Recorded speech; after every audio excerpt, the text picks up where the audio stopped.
നമുക്ക് രാവിലെ വെള്ളയിൽ പോകണേ. അപ്പോൾ അതിൻ്റെ കൂട്ടത്തിലുള്ളൊരു കറി എന്ന് വെച്ചിട്ടുണ്ടെങ്കിൽ വെള്ളക്കടലയും നമ്മളുടെ ആ ചങ്ക്സ് ഇല്ലേ, സോയാ ചങ്ക്സ് അതും കൂടി ഇട്ടിട്ടുള്ളൊരു കറിയാണ്. അപ്പോൾ സോയാ ചങ്ക്സ് ഞാൻ എൻ്റെ തിളച്ച വെള്ളത്തിലിട്ട് വെച്ചിട്ടുണ്ട്, കണ്ടോ. പിന്നെ ഇത് പിഴിഞ്ഞ് വറുത്തെടുക്കണം എണ്ണയ്ക്കകത്ത്. എന്നിട്ട് തേങ്ങ വറുത്തരച്ച് നമുക്ക് കറി വെക്കാം കേട്ടോ. അപ്പോൾ അത് ഞാൻ കാണിച്ചു തരാം കേട്ടോ. ഇതിപ്പോൾ തേങ്ങ വറുക്കാനിട്ടിട്ടുണ്ട്. ഇപ്പം അതിനകത്ത് ചുമന്നുള്ളി, വെളുത്തുള്ളി, ഒരു തണ്ട് കറിവേപ്പില, ഒരു കുഞ്ഞ് കഷ്ണം എന്ന് വെച്ചാൽ കണ്ണിൽ കാണാൻ പാടില്ലാത്ത ഒരു കഷ്ണം ഇഞ്ചി, അത്ര ഞാൻ ഇട്ടിട്ടുണ്ട് അതിനകത്ത്. ഇനി നമുക്കത് മുരിഞ്ഞ് കഴിയുമ്പോഴത്തേക്കും അതിനകത്തേക്ക് കറി മസാല, പിന്നെ പെരിഞ്ജീരകം, കറി മസാല മീൻസ് ഗരം മസാല, പെരിഞ്ജീരകം, മുളക് പൊടി, കുറച്ച് മഞ്ഞൾപ്പൊടി, മല്ലിപ്പൊടി, ഇത്ര സാധനങ്ങളും കൂടെ ഇട്ട് നമുക്കത് ശരിയാക്കി എടുക്കാം. എന്നിട്ട് നമുക്ക് അരച്ചെടുക്കാം കേട്ടോ. അപ്പോൾ ഞാൻ ഇത്രയും കാര്യങ്ങളൊക്കെ ഒന്ന് ചെയ്യട്ടെ. ഇതൊക്കെ ഒന്ന് പിഴിഞ്ഞെടുക്കണം വെള്ളത്തിലിട്ട്, സോയ. എന്നിട്ട് പിന്നെ വറുക്കുന്നത് കാണിക്കാം കേട്ടോ. തേങ്ങ നല്ല ചുമക്കി വറുത്തിട്ടുണ്ട്. നമുക്ക് ഇതിനകത്തേക്ക് പൊടികളിട്ട് കൊടുക്കാം. നല്ല മുളക് പൊടി, കുരുമുളക് പൊടി, മഞ്ഞൾപ്പൊടി,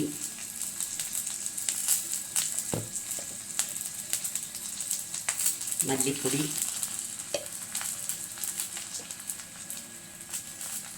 പെരിഞ്ജീരകപ്പൊടി,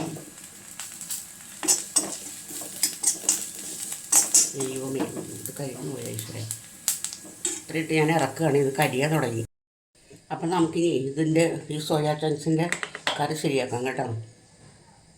അപ്പോൾ അതാണ്ട് കുറച്ച് വെളിച്ചെണ്ണ ഒഴിച്ച് കൊടുത്തിട്ടുണ്ട്. എന്നിട്ട് നമുക്ക് ആദ്യമേ ഈ സവോളയും ഒരു പച്ചമുളകുണ്ട്, അതും കൂടെ വറുത്തെടുക്കാം.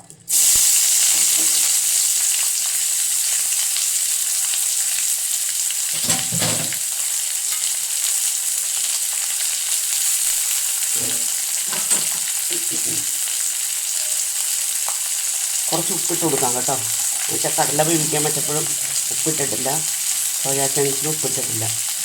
ഉപ്പിടാം, നോക്കിയിടാം അതിന് ബാക്കി. ഇതൊന്ന് മുരിയട്ടെ. അതൊന്ന് മുരിഞ്ഞോട്ടെ കേട്ടോ. സോയാ ചങ്ക്സ് വറുത്ത് തുടങ്ങാം കേട്ടോ. അപ്പോൾ അതിന് ഞാൻ എണ്ണ ഒഴിച്ചിട്ടുണ്ട് അടുപ്പത്തേക്ക്.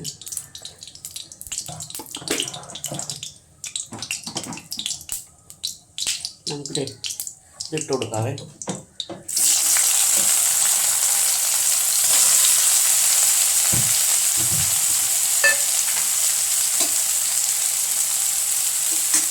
ഇട്ട് നന്നായിട്ടൊന്ന് വറക്കണം.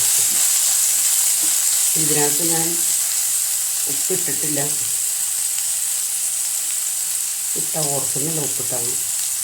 ഉപ്പ് പിന്നെ നോക്കിയിട്ടാം. അതൊന്ന് പറഞ്ഞു വരണം. ഇങ്ങനെ നന്നായിട്ട് മുരിഞ്ഞ് വരട്ടെ കേട്ടോ. സോയാ ചങ്ക്സില്ലേ ആദ്യമേ തന്നെ നന്നായിട്ട് വെള്ളം തിളപ്പിച്ചിട്ട് സ്വല്പം ഉപ്പിട്ട് ഇതിനകത്തേക്ക് ഇട്ട് വെക്കണം കേട്ടോ. അപ്പോൾ കുറച്ച് സമയം കഴിയുമ്പോഴത്തേക്കും ഒരു 10-15 മിനിറ്റ് കഴിയുമ്പോഴത്തേക്ക് ഇത് വെള്ളം കുടിച്ചങ്ങ് വിതിർക്കും നന്നായിട്ട്. എന്നിട്ട് ഇതിപ്പോൾ കുറച്ച് വലുതായതുകൊണ്ട് ഞാൻ രണ്ടാക്കി മുറിച്ചതാണേ. അപ്പോൾ ചെറുത് കിട്ടണമെങ്കിൽ മുറിക്കേണ്ട ആവശ്യമില്ല. എന്നിട്ട് നന്നായിട്ട് അതിൻ്റെ വെള്ളം എത്രയും പിഴിഞ്ഞ് കളയാൻ പറ്റുമോ അതേ രീതിയിൽ ആ വെള്ളം മുഴുവൻ പിഴിഞ്ഞ് കളയണം.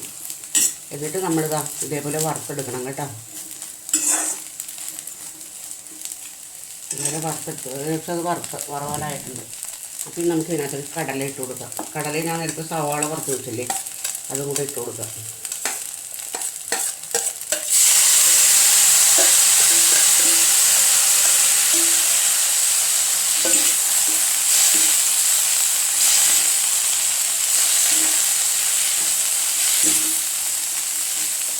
നമുക്കിതിനകത്തേക്ക് അരപ്പ് ഒഴിച്ച് കൊടുക്കാം കേട്ടോ. തേങ്ങ വറുത്തരച്ച് വെച്ചിട്ടില്ലേ, അത് ഒഴിച്ച് കൊടുക്കാം.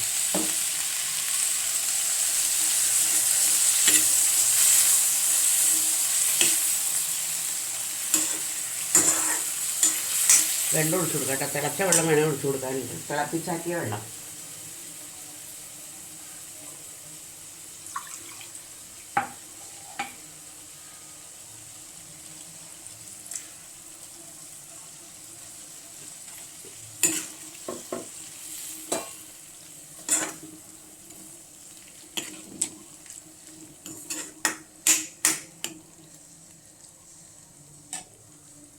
കുറച്ചുകൂടി വെള്ളം ഒഴിച്ചെടുക്കണം. അതിനകത്ത് ഞാൻ ഒഴിച്ചിട്ട് കാണിക്കാം കേട്ടോ. അതിന് നമുക്ക് തിളച്ച വെള്ളമാണേ. തിളച്ച വെള്ളം കുറച്ചും കൂടി ഒഴിച്ചു കൊടുക്കാം. ഒന്ന് വറ്റട്ടെ ഇതിനകത്ത് കിടന്ന്.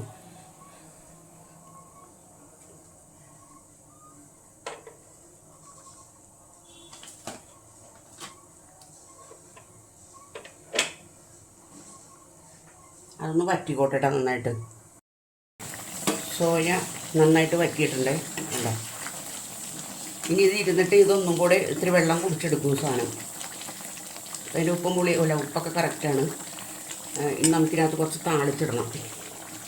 അപ്പം അതിന് ഞാൻ അപ്പുറത്തെ അടുപ്പിലോട്ട് മാറ്റിട്ടേ ഉള്ളൂ.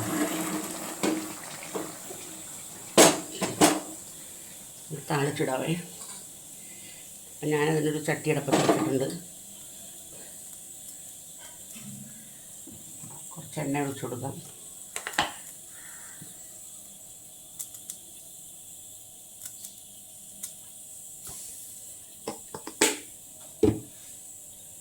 എണ്ണ ചൂടാവട്ടെ കേട്ടോ. എണ്ണ ചൂടായിട്ടുണ്ടേ. നമുക്ക് കുറച്ച് കടുക് ഇട്ട് കൊടുക്കാം കേട്ടോ. കുറച്ച് കടുകിട്ട് കടുക് പൊട്ടട്ടെ. അപ്പം ഞാൻ എല്ലാ കറിക്കകത്തും സ്വല്പം ഉലുവ താളിക്കും കേട്ടോ. അതൊരു പേരിന് വേണ്ടിയിട്ട് നല്ല സ്മെല്ലുണ്ടാവും ഉലുവ താളിച്ച് കഴിഞ്ഞിട്ടുണ്ടെങ്കിൽ. ഇപ്പോൾ ഒന്നുകൂടെ പേരുകൊണ്ട് ഇത്രയും പോലും ഉലുവ അത് താളിക്കും.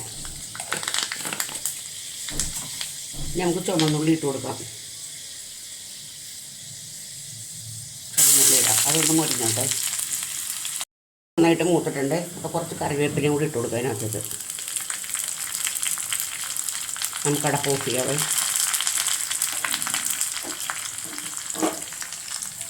ഇനി താളിപ്പ് നമുക്ക് ഇതിനകത്തേക്ക് ഒഴിച്ചു കൊടുക്കാം. കണ്ടോ, ഇതിനകത്തേക്ക് ഒഴിച്ചു കൊടുക്കാം.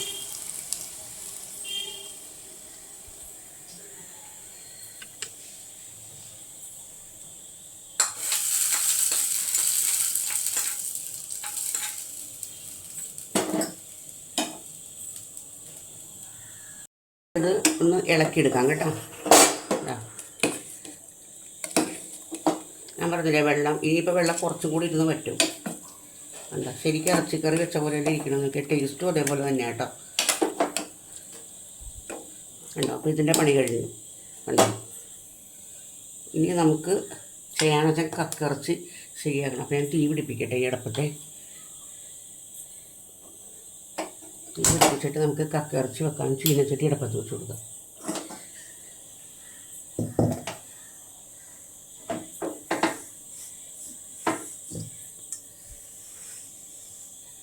ചട്ടി അടുപ്പത്ത് വെച്ച് കൊടുത്തിട്ടുണ്ട്. ചട്ടി ഒന്ന് ചൂടായിക്കോട്ടെ.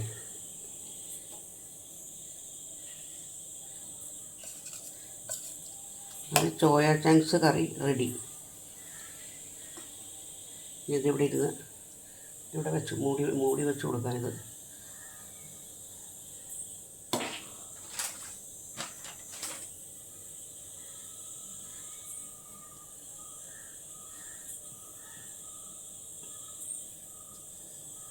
നമുക്കേ ചട്ടി ചൂടായിട്ടുണ്ട്.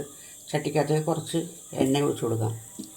കക്കിറച്ചി വറുക്കുന്നതെന്നുണ്ടെങ്കിൽ എണ്ണയുടെ പാട് വരും. അതാണ് ഏറ്റവും വലിയ പ്രശ്നം. അപ്പോൾ കക്കിറച്ചിക്കകത്തേക്ക് എന്തൊക്കെയാണ് ഇടുന്നതെന്ന് വെച്ചിട്ടുണ്ടെങ്കിൽ കക്കിറച്ചി, പച്ചമുളക്, ഇഞ്ചി, വേപ്പില, വെളുത്തുള്ളി, ഞാൻ ഒരു സവാളയുടെ 1/4 ഭാഗം കൂടി എടുക്കുന്നുണ്ട്. പിന്നെ ഉണക്കമുളക്. വേണ്ടവർക്ക് മസാല ഇടാൻ കേട്ടോ, ഗരം മസാല ഇടാം. ഞാൻ പക്ഷേ ഗരം മസാല ഇടാറില്ല. മുളക് പൊടിയും മഞ്ഞൾപ്പൊടിയും മാത്രമേ ഇടുള്ളൂ പൊടികളായിട്ട്. എന്നിട്ട് കൈ കൊണ്ട് നന്നായിട്ട് കൂട്ടി തിരുമ്മി ഇത് അടുപ്പത്തേക്ക് നമുക്ക് ഇട്ട് കൊടുക്കാം.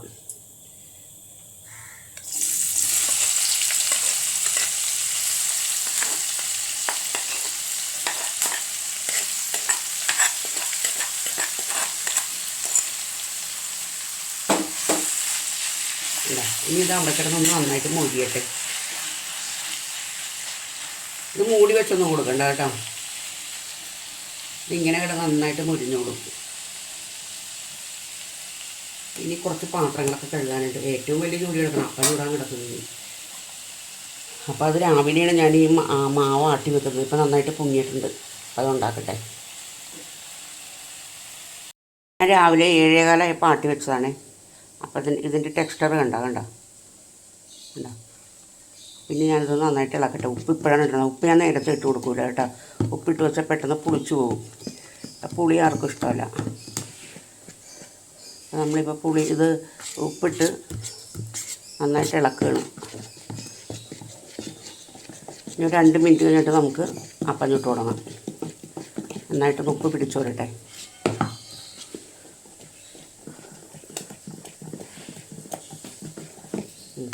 മതിയപ്പം അപ്പം ചുട്ട് തുടങ്ങാവേ. ഇതാ 1 സ്പൂൺ മാവ് പൊടി ഒഴിക്കാൻ കേട്ടോ. ഇത്തിരി തീ കൂട്ടി വെക്കട്ടെ. നമുക്കിത് ആക്കി കൊടുക്കാം.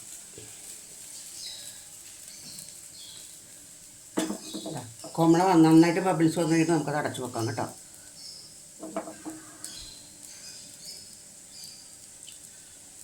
പിഴിഞ്ഞാൽ നന്നായിട്ട് ബബിൾസൊക്കെ വരട്ടെ. നമുക്കിത് അടച്ചു കൊടുക്കാം കേട്ടോ.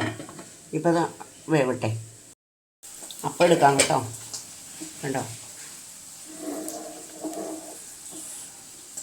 കണ്ടോ അപ്പത്തിൻ്റെ ടെക്സ്ചർ കണ്ടോ.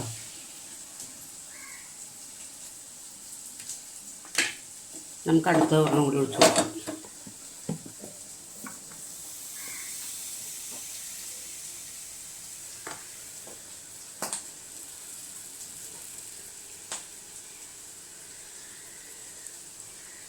അടുത്ത ഒഴിച്ചു കൊടുത്തിട്ടുണ്ട്.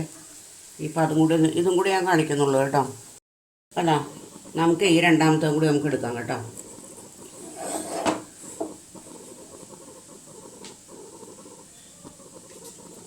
നമുക്ക് അടുത്ത മാവ് ഒഴിച്ചു കൊടുക്കാം. ഞാൻ ചൂട് അഡ്ജസ്റ്റ് ചെയ്യാൻ വേണ്ടിയാണ് ഈ പുറത്ത് വെച്ച് അടപ്പരുവൊക്കെ അല്ലാണ്ട് പുറത്ത് വെച്ച് ഒഴിക്കണത് കേട്ടോ.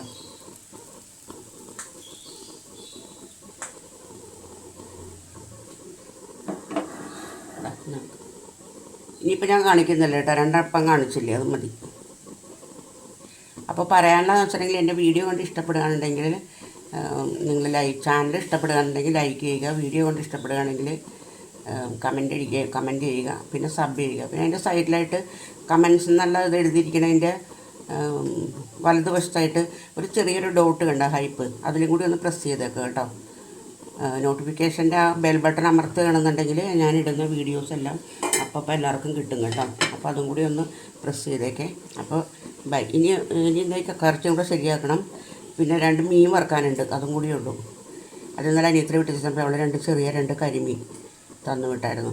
അപ്പോൾ ഞാൻ ഇന്നലെ എടുത്തില്ല, ഇന്നിപ്പോൾ അതെടുക്കണം. അപ്പോൾ അതും കൂടി കഴിഞ്ഞാൽ പണി കഴിഞ്ഞ്. അപ്പോൾ ഇനി നമുക്ക് പിന്നീട് കാണാം കേട്ടോ. അപ്പോൾ ഇതും കൂടി കാണിച്ചേക്കാം. കക്കയിറച്ചിയുടെ ലാസ്റ്റ് സ്റ്റേജാണിത്. കണ്ടോ നല്ല മുരിഞ്ഞ്, ഇതിൽ കൂടുതൽ മുരിഞ്ഞൊരു കടകടകടാന്നായി പോകും. അപ്പോൾ ഒരു ടേസ്റ്റ് ഉണ്ടാവില്ല അതിന്. എന്നാ ഇങ്ങനെ ഇരിക്കണം. ഇത് ഏകദേശം ഒരു ജ്യൂസി പരിവമാണ് ഇതിൻ്റെ ഉള്ളിൽ, എന്നാലോ നന്നായിട്ട് മുരിഞ്ഞിട്ടുമുണ്ട്. എന്താ